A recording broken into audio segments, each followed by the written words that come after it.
Well, howdy race fans, and welcome to the Circuit of the Americas in the beautiful Austin, Texas for qualifying for the 2021 US Grand Prix. I can't wait to see what's in store at this sunset hour qualifying here in the United States.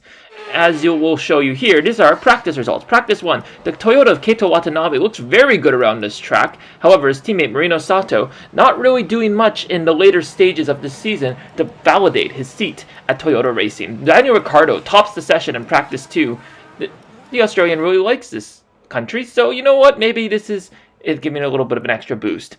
You can see the setup that Toyota is running today. And earlier this week, news announced that watch brand Zeneto has signed a long-term deal with Toyota Racing as a sponsor. And Toyota brings in a bunch of upgrades for the engine power, durability, and weight reduction, which boosts it up to the 7th fastest team on the grid. 6th fastest team, if I can only count. And, well, that's going to do him well in the fight against AlphaTauri. Here goes Keito Watanabe into the 3rd sector. Now, his time is much better in comparison to the first one he put down.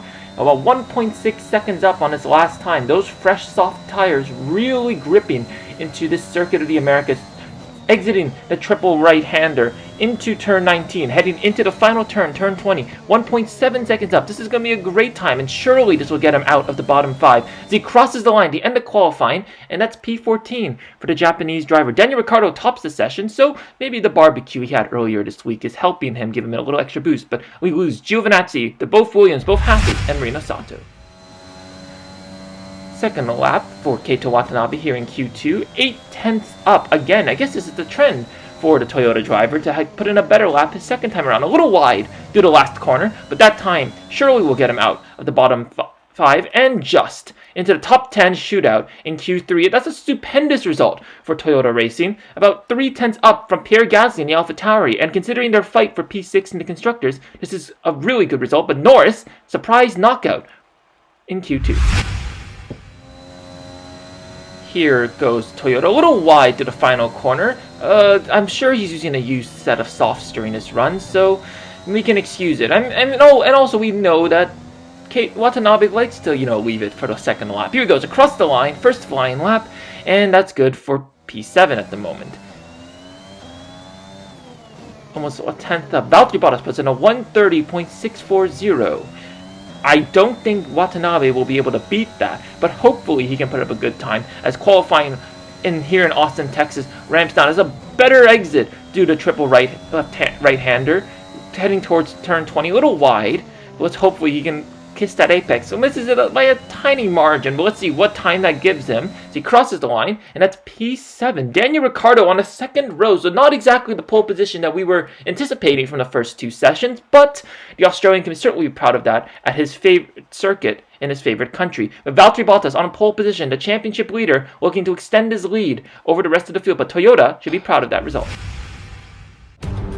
Howdy race fans, and welcome to the beautiful Austin, Texas. Not for a rodeo, but for a Formula 1 Grand Prix. Welcome to the Circuit of the Americas and to Austin, Texas, home of great barbecue, cowboys, and since 2012, the United States Grand Prix here at the Circuit of the Americas. And welcome to this beautiful handmade circuit out here in the Austin countryside. Great racing, great challenges for the drivers, such as the S's in the first sector, the long back straight of sector 2, where we can see some overtakes into turn 12, and who can forget the iconic triple right-hander where Max Verstappen lost the podium in 2017 to Kimi Räikkönen when he was at Ferrari. And here we are into the starting grid of the US Grand Prix, and Valtteri Bottas looks to extend his championship lead over the rest of the field, but grid penalties have thrown some of the front runners into the back. So how are they going to manipulate the traffic that it will be set before them to regain the positions where they should be?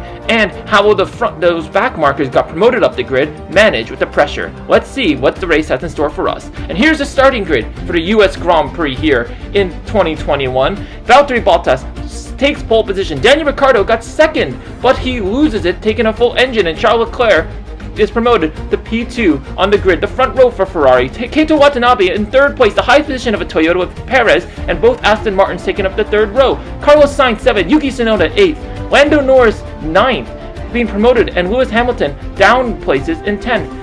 Fernando Alonso takes a grid penalty along with Max Verstappen, and Marino Sato and George Russell get promoted to 13th and 14th, along with Mick Schumacher in 15th, Esteban Ocon in P16, with Gasly in P17 having been sent down the grid with engine penalties. Kimi Raikkonen, with Nicholas Latifi and Antonio Giovinazzi also taking a grid penalty. Mazepin and the aforementioned Daniel Ricciardo at the back of the grid with a whole new engine.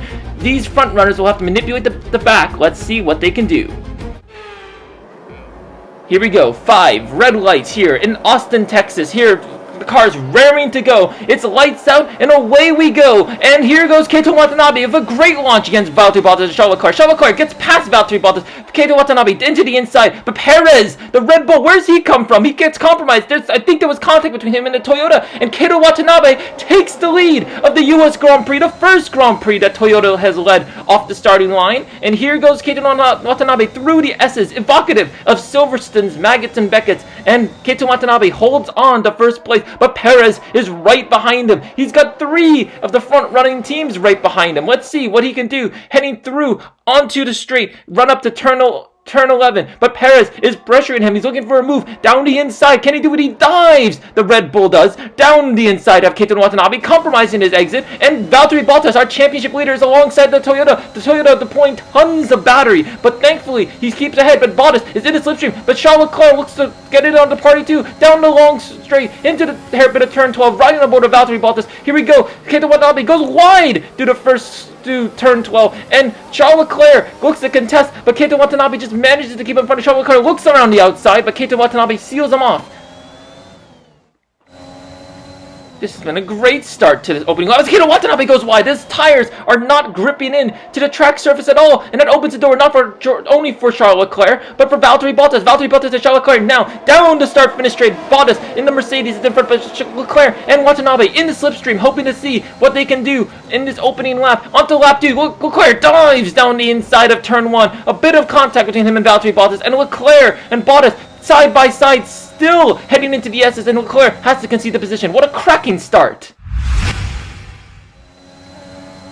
Now Sebastian Vettel looks to antagonize upon the Toyota. Here we go, down the inside of turn 11. This is some superb racing we've had in the opening laps of this Grand Prix, as now the Toyota and Aston Martin are alongside, but with DRS, the Aston Martin surely will get the position on the Toyota driver, and he's up ahead, but look out for this heavy braking zone into turn 12. Around the outside goes Keito Watanabe, keeps it just on circuit, and somehow manages to find grip on the outside and keeps P4, but for how long?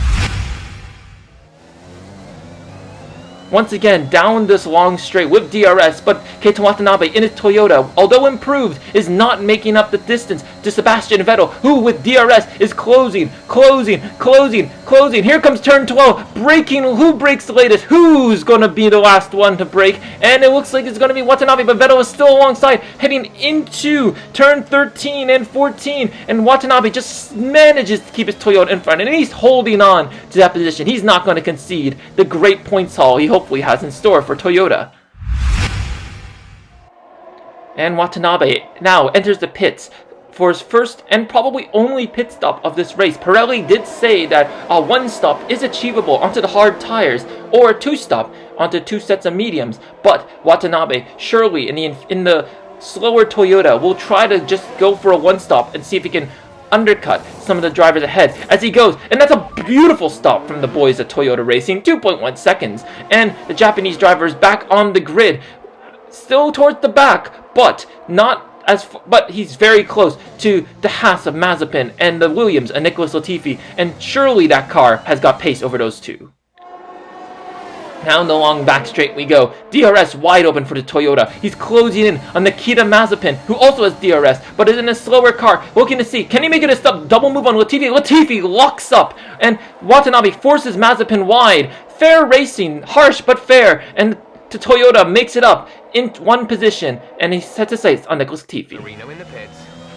And here comes Watanabe on Latifi. Go see if he can make a move into the final corner. Latifi cuts him off, but with DRS, surely the Toyota driver will make short work of the Canadian. Here he goes down the front straight, and this is an easy move. Probably one of the easiest moves Toyota will make during this race. But he locks up. He goes wide through the first corner. Latifi retakes the position, and Watanabe will have to wait until the back straight to get another move on.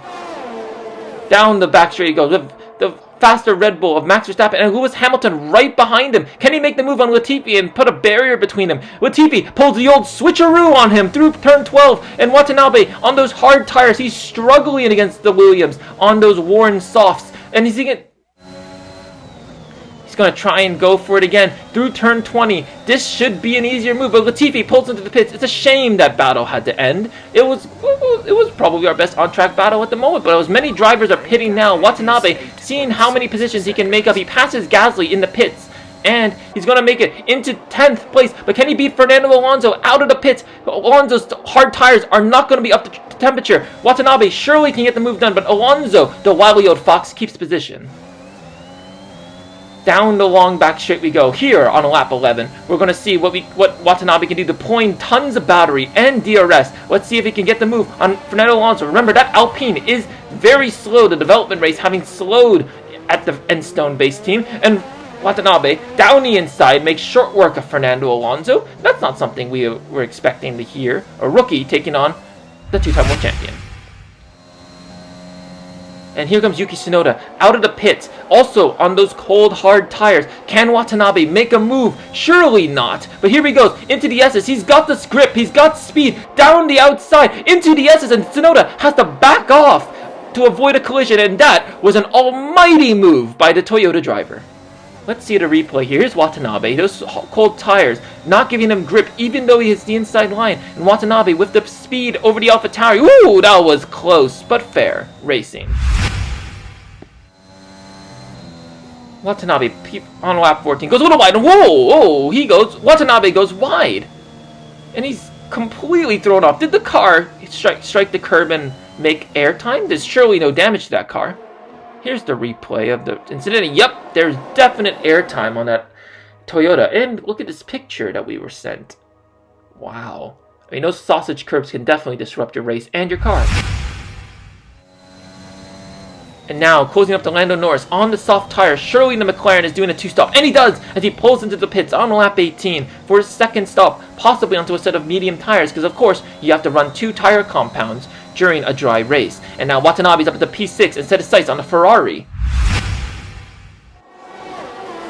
This is Watanabe's as close as he's come to the Ferrari of Carlos Sainz, and Toyota is looking to get a major points haul at this US Grand Prix. Let's see what Watanabe can do. Diving into turn 12. He's very close to the rear wing of Carlos Sainz, who's being hampered by Sebastian Vettel in the Aston Martin. Can he do it? Oh, there's contact between him and the Toyota. Toyota has made contact with the back of Carlos Sainz's Ferrari, and I mean, there could be damage. That was quite a hefty impact. I think he wasn't expecting the Ferrari driver to brake that late. Let's see. Do the triple right-hander, and yes, that Toyota does have front wing damage. As he goes wide, no downforce. Look at this replay, and yes, he collides at the back of that diffuser. He's lucky not to have more damage. Doesn't look like there's anything, but, I mean, he went wide.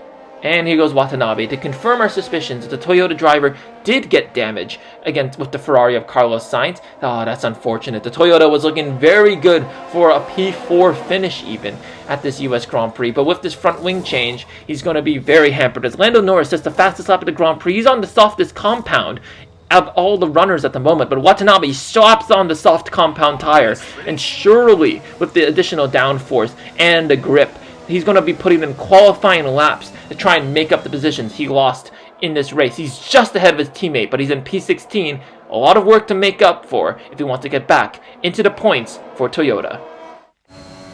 And here he goes down the front straight. Kimi Räikkönen and Lance Stroll fighting into turn 12. Räikkönen locks up. It's going to compromise his exit as Watanabe, with superior grip, surely he'll have more grip over the slower Alfa Romeo on the hard tires. And there he goes down the inside of turn 13 and 14 now, heading into turn 15. And that is a beautiful move from the Toyota, aided by those soft compound tires. He's making a move on Lance Stroll in the faster Aston Martin, but those soft tires really helping the Toyota driver who's been having pace all weekend as he makes short work of the Aston Martin, heading into turn 1, and he sets his sight on Pierre Gasly, possibly one of the more crucial overtakes of this race if he wants to get points over AlphaTauri. And here comes Keito Watanabe closing on Pierre Gasly in the AlphaTauri. He's too far back at the moment, but is he looking to make a move? Surely not. He dives into turn 13. We don't see moves there, but Watanabe putting on a show as he's trying to put in qualifying laps to try and get back into the top 10. Now he's on Esteban Ocon. He pulls the switcheroo on Ocon into the triple right-hander. Surely not. And he makes the move stick, and he keeps it on track, avoiding what Verstappen did in 2017, and that is a beautiful double over 2 moves that Watanabe has pulled off. And if his points hunt was futile in Japan, surely he's got some fire in him as he sets the fastest lap of the Grand Prix for good measure. Watanabe surely could make it into the points. Lap 23, heading on to lap 24 now, and Watanabe sets the fastest lap again. Toyota will take that extra point if they make it into the top 10. 2 laps left, and there's a train of cars that prevents Watanabe from making it into the points. I think we've seen this before. Remember the last race when Watanabe, on this aggressive one-stop strategy, was trying to make up places against the better cars at Suzuka. Can he do what he failed to achieve in Japan? He dives on the inside of Lando Norris through turn 12. It's a beautiful move and textbook overtake. And now Daniel Ricciardo, oh, he almost pulls up what he did to Carlos Sainz. Thankfully, he's a little more heavy on the brake pedal to avoid what he did. Ricciardo now trying to start up a move on Verstappen and Alonso as Keito Watanabe, can he do what he did on Yuki Tsunoda? Surely not, as Ricciardo defends the inside. He's going to go on the outside, and Ricciardo is going to squeeze him out of the essence. I think there was contact between the two, as Watanabe loses all composure and lets Lando Norris back through, and now the pack is pulling away with only 2 laps left in this US Grand Prix. What can Watanabe do? Here goes Keito Watanabe. He's got no DRS now, and oh, his DRS has failed. He has a DRS failure, so he's got to do this old school on the final lap, showing that he dives! Double overtake! What a move into turn 1! I'm a loss for words. How did he manage that? And Keito Watanabe is back into points. Look at this move. No DRS. Ooh, definite contact with Fernando Alonso. And, I mean, was that a little desperate? Surely it was, but hey, the space was there. I mean, Alonso might argue. Let's see what Norris had to say. What the is this dickhead doing? Was there space for an overtake? I think so, yeah. You can see Fernando Alonso's turning into the apex. It is corner, but Watanabe just seizes the opportunity. Unbelievable. You take care corner 1 and they crash into you. Stupid. Oh, no. And here goes Watanabe in P10. That a beautiful recovery drive. There could have been more in store for the Toyota driver as Valtteri Bottas takes the win of the US Grand Prix, and surely this is his championship to lose at this point. But Watanabe rounding the final corner, he's going to keep the fastest lap as well and take 2 points in this US Grand Prix. Not the points haul that Toyota would have hoped for, but having beaten one AlphaTauri, surely this is good for him. As Daniel Ricciardo, not the win, he takes driver of the day. And let's look at our finishers for this US Grand Prix. Valtteri Bottas extends his lead at the top of the championship with Sergio Perez in P2 and Charles Leclerc P3 for Ferrari. Sebastian Vettel P4, Carlos Sainz P5. That could have been where Watanabe finished this race, but he has to settle for P10. Yuki Tsunoda does finish ahead of him, but with that fastest lap point, Keito Watanabe and the boys and girls down at Toyota will take that result. As Fernando Alonso and Lando Norris, one of the only ones to do a 2-stop. And he didn't get into the points, but Valtteri Bottas, this man is on an absolute hot streak right now, proving that maybe Bottas 3.0 was possible. Keito Watanabe is right up to Yuki Tsunoda, about 12 points down the difference, and also the difference between the two teams for P6 in the Constructors. And Mercedes, well, they look to have this Constructors Championship also in the books, but Valtteri Bottas will have to wait until Mexico City. And that's where our next race will be, at the Circuit Hermanos Rodriguez. Hopefully you can join us then. But as for the US Grand Prix, that was an amazing race, and we'll see you next time. Goodbye.